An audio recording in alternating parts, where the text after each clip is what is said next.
எடுத்து பார்க்க போகிறேன். வாவ், சூப்பராக இருக்குது, நல்லா வந்துருக்குது. கொத்தமல்லி வந்து போட்டிருக்கிறேன் உள்ள. திருநெல்வேலி புளிக்குழம்பு சூப்பராக டேஸ்ட்டாக இருக்குது. சூப்பராக இருக்குது, உண்மையில் நீங்களும் ட்ரை பண்ணுங்கள், நல்லா டேஸ்ட்டாகவும் இருக்குது.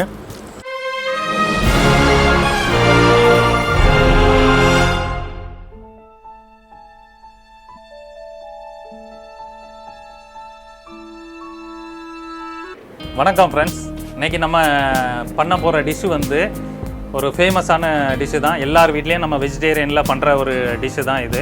குழம்பு வெரைட்டியில் தான் பண்ண போகிறோம். ஆனால் திருநெல்வேலி ஸ்டைலுன்னொடனே ஸ்வீட்டு தான் எல்லாத்துக்கும் ஞாபகம் வரும். ஆனால் உண்மையில் இதை பண்ணி பார்த்தப்பறம் நீங்களே சொல்லுவீங்க, உண்மையில் புளிக்குழம்பு வந்து திருநெல்வேலிக்கு ஃபேமஸ்ன்னுட்டு. அந்தளவுக்கு சூப்பராக வரும். நான் ஏற்கனவே நிறைய தடவை பண்ணியிருக்கிறேன். வாங்க என் கூட சேர்ந்து ராக்கெட் அடுப்பில் பண்ணலாம். திருநெல்வேலி புளிக்குழம்புக்கு தேவையான பொருட்கள் என்னென்னட்டு பார்ப்போமா. வறுத்து பவுடர் அரைச்சி தான் பண்ண போகிறோம். ஸோ மொத்த இன்க்ரீடியன்ட் வந்து என்னென்ன யூஸ் பண்ண போகிறேங்கிறத இப்போ நான் காமிக்க போகிறேன். ஸோ கடலை பருப்பு வந்து 3 டேபிள் ஸ்பூன் எடுத்துருக்கிறேன். அதே மாதிரி அரிசி ரா ரைஸ் வந்து 3 டேபிள் ஸ்பூன் எடுத்துருக்கேன். கொரியாண்டர் வந்து 5 டேபிள் ஸ்பூன் எடுத்துருக்கிறேன். குண்டு மிளகா வந்து ஒரு 14 பீஸ் எடுத்துருக்கிறேன். நீங்கள் வந்து ஸ்பைசி தேவைன்னா கொஞ்சம் கூட எடுத்துக்கலாம். பெப்பர் வந்து 1 டேபிள் ஸ்பூன் எடுத்துருக்கிறேன். ஜீரகம் வந்து 1.5 டேபிள் ஸ்பூன் எடுத்துருக்கேன். வெந்தயம் வந்து கொஞ்சோல எடுத்துருக்கிறேன், ஒரு சின்ன டீஸ்பூன். ஏன்னா அது வந்து கசக்கும், ரொம்ப இருந்துச்சுன்னா கசக்கும். ஸோ இது வந்து தாளிப்புக்காண்டி எடுத்துருக்கேன், கடுகையும் வெந்தயத்தையும். வெஜிடபிள் என்ன போட போகிறோம் அப்படின்னா பிண்டி, வெண்டைக்காய் வந்து வெட்டி போட போகிறோம் சின்ன சின்னதாக கியூப்ஸா. கொத்தமல்லி கார்னிஷ்காண்டி வச்சிருக்கிறேன். தேங்காய் வந்து அரைமுறி எடுத்துருக்கிறேன். ஸோ அதை வந்து தனியாக நம்ம எடுத்து பேஸ்ட் அரைச்சி வைக்க போகிறோம். தக்காளி வந்து 3 பீஸ் எடுத்துருக்கிறேன், பெரிய தக்காளி, நாட்டு தக்காளி. ஓகேவா. உளுந்து வந்து தாளிப்புக்காண்டி 1 டேபிள் ஸ்பூன் இருந்தால் போதும். உளுந்து, புளி ஊற வச்சிருக்கேன் தேவையான அளவு. வெங்காயம் வந்து 350 கிராம் எடுத்துருக்கிறேன். இதை வந்து ஒரு 10-15 பீஸ் வந்து நான் வந்து வறுத்து லைட்டாக பேஸ்ட் அரைக்க போகிறேன். ஸோ மிச்சம் உள்ளதை நம்ம தாளிப்பில் போட்டு இதுங்க போகிறோம். வந்து நல்லெண்ணெய் எடுத்துருக்கோம், ஏன்னா நல்லெண்ணெய் வந்து நல்ல ஒரு ஃப்ளேவர் கொடுக்கும். ஸோ அதனால தான் நல்லெண்ணெய் எடுத்துருக்கோம். நல்லெண்ணெயில் தான் பண்ணணும் இது. ஓகேவா. ஸோ எப்படி நம்ம இப்போ வந்து வறுக்கிறது என்னதுலான்னு சொல்லிடுறேன். ஸோ அதை வந்து வறுத்து பவுடர் அரைச்சிக்கிடுங்க. ஸோ இதெல்லாம் தான் வறுத்து அரைக்க போகிறோம். சரியா. ஸோ 1 by 1 போட்டு நல்லா ப்ரௌனிஷ் கலரில் வறுத்துட்டு அதுக்கப்புறம் வந்து அரைச்சி எடுத்துக்கிடுங்க. சரியா. ஸோ ராக்கெட் அடுப்பு ரெடி ஆகிடுச்சு. ஸோ நம்ம இப்போது பவுடருக்கு தேவையானதெல்லாம் எப்படி அரைக்க போகிறோங்கிறத பார்ப்போம். முதல்ல நல்லெண்ணெய் கொஞ்சம் ஊற்றிக்கிடுங்க. ஆயில் சூடாகிடுச்சு. முதல்ல கடலை பருப்பு போட்டுக்கிடுவேன். நல்லா பொரியுது. அடுத்தது வந்து மல்லி போட்டுக்கிடுவோம்.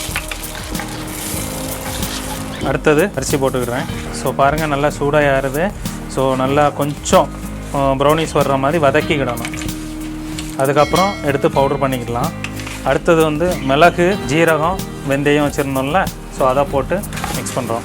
காஞ்ச மிளகா ஸ்பைசி எவ்வளோ தேவையோ அவ்வளோ போட்டுக்கிடுங்க. ஸோ வதங்கிட்டு இருக்குது. பூண்டு ஓகேவா, நான் இதிலே போட்டு அரைச்சி எடுத்துக்கிடுறேன். ஸோ நல்லா ரோஸ்ட் ஆன பிறகு தண்ணிக்கிடுங்க. குழம்பு வந்து சூப்பராக வரும். அந்த பாருங்க நல்லா வதங்கி வருது. திருநெல்வேலி புளிக்குழம்பு நல்லா வதங்கிருச்சு. இதை வந்து கொஞ்சோളം தண்ணி ஊற்றி பேஸ்ட் மாதிரி நீங்கள் அரைச்சிக்கிடுங்க. ரெடி ஆயிடுச்சு. நான் இறக்க போகிறேன்.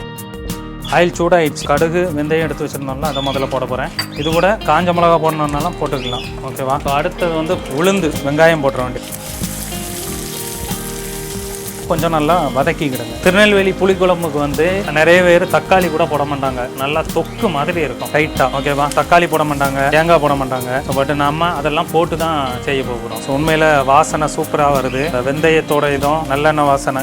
அரைச்ச மசாலா எப்போவுமே ஒரு சின்ன இது தான். எந்த குழம்பு பண்ணாலும் நம்ம வந்து டைரெக்டாக அரைச்சி போட்டோன்னு வைங்களா, அதோட வாசனையும் தனியாக இருக்கும், டேஸ்ட்டும் தனியாக இருக்கும். இவ்வளோ தான் நீங்கள் பவுட்ரு வாங்கினாலும் நம்ம அரைச்சி போட்டோன்னு வைங்களா, அதோட மனமும் தனி தான், அதோட டேஸ்ட்டும் தனி தான். ஸோ வதங்குறதுக்காண்டி கொஞ்சம் நான் சால்ட் போட்டுக்கிடுவேன். சரியா. ஸோ சால்ட் போட்டோன்னா சீக்கிரம் ஆனால் ஈக்குவலாக நல்லா வதங்கும். அந்த ஒரு காரணத்துக்கு தான். இன்னொன்று மெனுலாம் பிளானிங் பண்ணிலாம் எதுவும் பண்ணுறது கிடையாது. On the flow. அதாவது இன்றைக்கி என்ன பண்ணுவோம் அப்படின்ட்டு காலையில் ஃபோன் பண்ணுவாங்க, டக்குனிட்டு இதை பண்ணலாமா அதை பண்ணலாமான்னு கேட்பாங்க.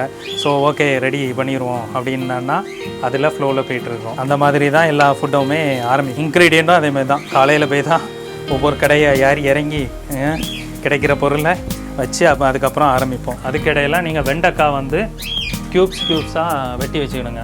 இந்த மாதிரி க்யூப்ஸாக வெட்டி வச்சுக்கிடுங்க. சரியா.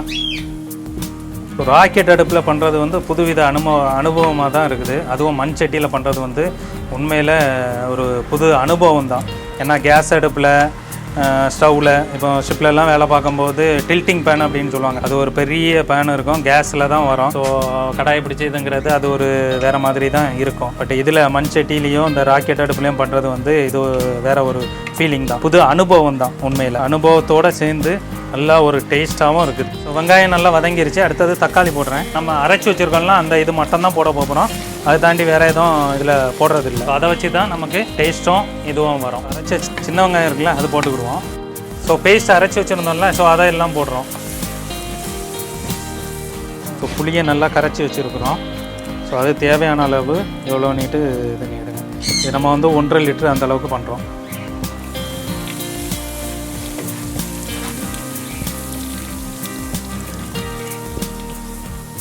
புளி போட்டாச்சு, புளி கரைச்சி ஊற்றியாச்சு. அடுத்தது வந்து தண்ணி ஊற்றிக்கிட வேண்டியதான். தண்ணி எவ்வளோ தேவையோ அதை ஊற்றிக்கிட வேண்டியதான்.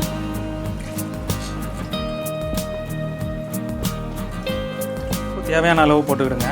ஸோ வெண்டைக்காய் உள்ள போட்டுடுறேன். ஒரு 15 நிமிஷம் கொதிக்கட்டும். ஸ்லோ ஃபயரில் அப்படியே கொதிக்கட்டும். 15 நிமிஷம் ஆயிடுச்சு, நல்லா கொதிச்சிருச்சு பாருங்கள். ஸோ என்னமோ வந்து தேங்காய் பேஸ்ட் அரைச்சோம்ல, அது போட்டு ஒரு 10 நிமிஷம் மட்டும் கொதிக்க விட்டுட்டு அப்படியே இறக்க வேண்டியதான்.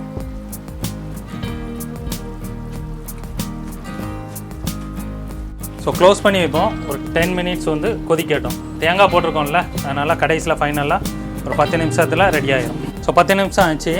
ஸோ எடுத்து பார்க்க போகிறேன். வாவ், சூப்பராக இருக்குது, நல்லா வந்து இருக்குது. கொத்தமல்லி வந்து போட்டிருக்கிறேன் உள்ள. ஓகேவா? ஸோ ஃபைனலாக என்ன பண்ண போகிறோம்னா, நல்லெண்ணெய் இருக்குல்ல, நல்லெண்ணெய் மேலே ஊற்றிட்டு அது கூட கருவேப்பிலை, ஃப்ரெஷ் கருவேப்பிலை இருக்குல்ல, அதை போட்டு ஃபினிஷிங் பண்ணிட வேண்டியதான். ஓகேவா? ஸோ நான் டேஸ்ட் பண்ணுறேன் எப்படி இருக்குன்னு. உண்மையில் சூப்பராக இருக்குது, நல்லா வந்து இருக்குது. புளிப்பாகவும் இருக்குது, அதே நேரம் ஸ்பைஸியாகவும் இருக்குது, நல்லா இருக்குது. சூப்பராக நல்ல ஒரு டேஸ்ட்டாகவும் இருக்குது, நல்ல ஒரு ஃப்ளேவரும் கொடுக்குது. நம்ம என்ன தான் கேஸ் அடுப்பில் பண்ணாலும் மண் சட்டினியில் பண்ணும்போது அது ஒரு டிஃப்ரெண்ட்டான டேஸ்ட் வந்து வரதான் செய்யுது. மண் சட்டி வாசனை, வேப்ப மரம், விறகு, திருநெல்வேலி புளிக்குழம்பு சூப்பராக டேஸ்ட்டாக இருக்குது. இப்போ ரைஸை வச்சு புளிக்குழம்போடு சாப்பிட போகிறேன்.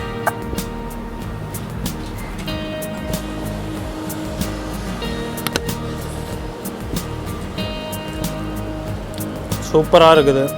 உண்மையில் நீங்களும் ட்ரை பண்ணுங்கள், நல்லா டேஸ்ட்டாகவும் இருக்குது. ஸ்பைசி அரைச்சி போட்ட இது எல்லாமே நல்லா ஸ்பைசியாகவும் இருக்குது, அதே நேரம் கொஞ்சம் ஸ்வீட் இருக்குது.